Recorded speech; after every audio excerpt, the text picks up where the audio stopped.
Hello friends, आज हम बात करेंगे इनपुट टैक्स क्रेडिट की। जीएसटी के अंडर इनपुट टैक्स क्रेडिट क्या है और इसे कैसे क्लेम किया जाए। दोस्तों, अगर आपने मेरा चैनल सब्सक्राइब नहीं किया है तो please subscribe the channel. Input tax credit को समझने के लिए हमें जीएसटी के टाइप्स और उन्हें कौन कलेक्ट करता है ये समझना ज़रूरी है। तो जीएसटी अगर sale within the state हुई है, सेम स्टेट, तो सेंट्रल जीएसटी और स्टेट जीएसटी चार्ज करेगा सेलर। और अगर इंटर स्टेट सेल हो रही है तो जो सेलर होगा वो इंटीग्रेटेड जीएसटी चार्ज करेगा। अब प्रश्न ये उठता है कि स्टेट जीएसटी कौन कलेक्ट करेगा, तो वो स्टेट गवर्नमेंट कलेक्ट करेगी। Central GST central government collect करेगी और इंटीग्रेटेड जीएसटी भी सेंट्रल गवर्नमेंट कलेक्ट करेगी। इसी तरह UT GST union territory collect करेगी। अब आईटीसी को समझने के लिए हम एक जीएसटी का कंप्यूटेशन देख लेते हैं। हमने जीएसटी ऑन सेल्स कलेक्ट की है 100 रुपीज़, और जो हमने पे करी है जीएसटी अपने सप्लायर को 80 रुपीज़ की पे करी है। तो 100 माइनस 80 20 रुपीज़ आपको फर्दर पे करना पड़ेगा गवर्नमेंट को एज जीएसटी। तो क्योंकि 80 आप पहले पे कर चुके हैं और 100 आपने कलेक्ट किया है, तो 20 रुपीज़ आपको फर्दर पे करना पड़ेगा। इसको हम दूसरे एग्जाम्पल से समझने की कोशिश करते हैं। पार्टी ए होलसेलर है, उसने गुड्स सेल की और जीएसटी कलेक्ट की 36,000। पार्टी बी रिटेलर है, उसने 36,000 पे किए एज जीएसटी। और पार्टी सी जो कि कंज्यूमर है, उसने जीएसटी पे की 39,600। तो पार्टी बी ने 39,600 कलेक्ट किया एज जीएसटी और पे किया 36,000 एज जीएसटी। तो 39,600 माइनस 36,000, जो बैलेंस बचा वो 3,600 का बचा। तो इनपुट टैक्स क्रेडिट उसने लिया 36,000 का और बैलेंस 3,600 फर्दर उसे गवर्नमेंट को डिपॉजिट करना पड़ेगा, पार्टी बी को। अब इसी बात को हम एक थोड़ा सा दूसरे टफर एग्जाम्पल से समझने की कोशिश करते हैं। एबीसी लिमिटेड पंजाब का सप्लायर है और XYZ लिमिटेड पंजाब का है और PQR लिमिटेड महाराष्ट्र का है। तो ABC लिमिटेड XYZ लिमिटेड को सेल करता है विद इन द स्टेट और XYZ लिमिटेड PQR लिमिटेड को सेल करता है आउटसाइड द स्टेट। तो ABC लिमिटेड ने जो भी सेल की XYZ को, उसने सेंट्रल जीएसटी और स्टेट जीएसटी 18,000 चार्ज किया XYZ को। तो वो XYZ के लिए इनपुट टैक्स क्रेडिट हो गया 18,000। उसके बाद जब XYZ लिमिटेड ने PQR को सेल किया तो उसने इंटीग्रेटेड जीएसटी चार्ज किया 45,000। तो ये वैल्यू एडिशन हो गई, वैल्यू एडिट हो गया। तो इसमें 45,000 जब उसने चार्ज किया तो वो 18,000 ऑलरेडी पे कर चुका है एज जीएसटी।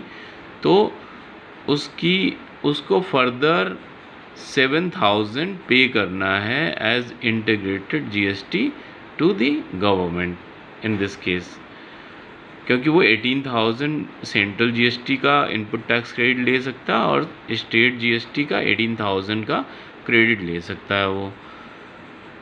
तो वो पे कर देगा 9,000 रुपीज़ गवर्नमेंट को इस केस में। इसके बाद अगर हम PQR लिमिटेड की पोजीशन देखें तो PQR लिमिटेड की कॉस्ट जीएसटी जो है वो 45,000 की है, और जब PQR लिमिटेड L कस्टमर को सेल कर रहा है तो वो कलेक्ट कर रहा है GST 48,600 with in the state.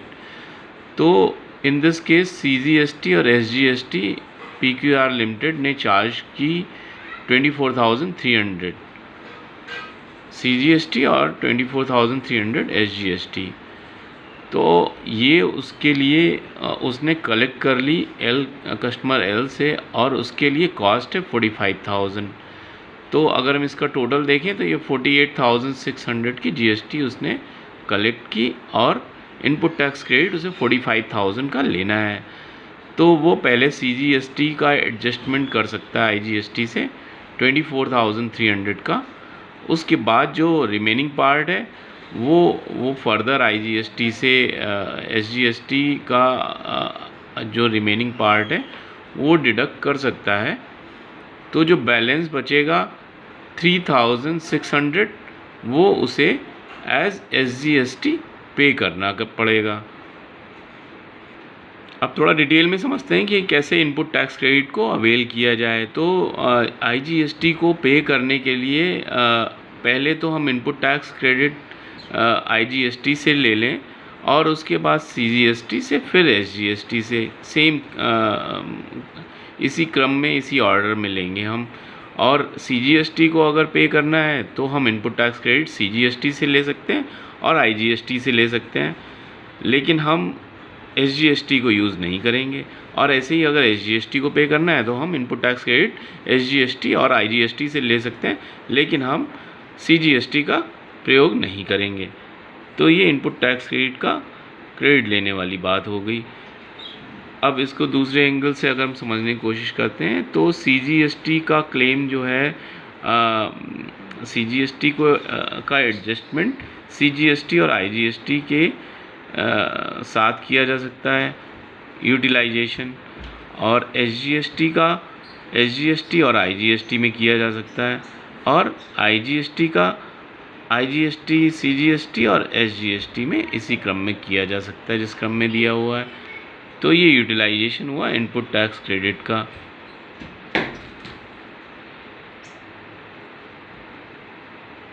ये भी सेम ही बात है, वही बात कही गई है। अब इसमें ध्यान देने योग्य यही बात है कि सीजीएसटी की का आईटीसी यूटिलाइज नहीं हो सकता एसजीएसटी की लायबिलिटी के अगेंस्ट, और वाइस वर्सा भी लाइकवाइज। तो इसमें अगर हम देखें कि आईटीसी का क्लेम करना है हमें, तो हमें मंथली रिटर्न जीएसटीआर 3B में अपनी फिगर्स एंटर करके कंफर्म करना पड़ेगा कि इतना आईटीसी आप क्लेम करना चाहते हैं। इसको हमने नेक्स्ट पेज पे दिखाया हुआ है, और इसका रिटर्न का फुल प्रोसीजर जानने के लिए आप हमारा दूसरा वीडियो है उसको देखें सेम चैनल पे।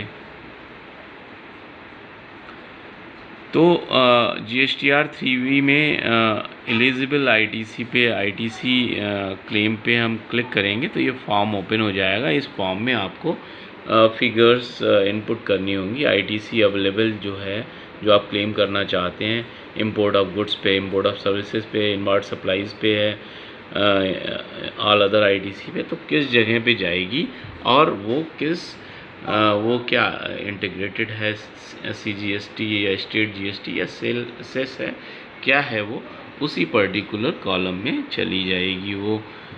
तो इस तरीके से हम फिर ये फिगर्स फिलअप करके हम कंफर्म कर देंगे।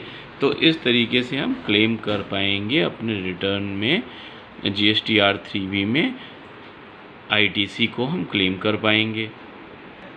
थैंक यू दोस्तों फॉर वॉचिंग दिस वीडियो। दोस्तों प्लीज़ अपने कमेंट्स और हमारे चैनल को सब्सक्राइब करें। Thank you for watching this video.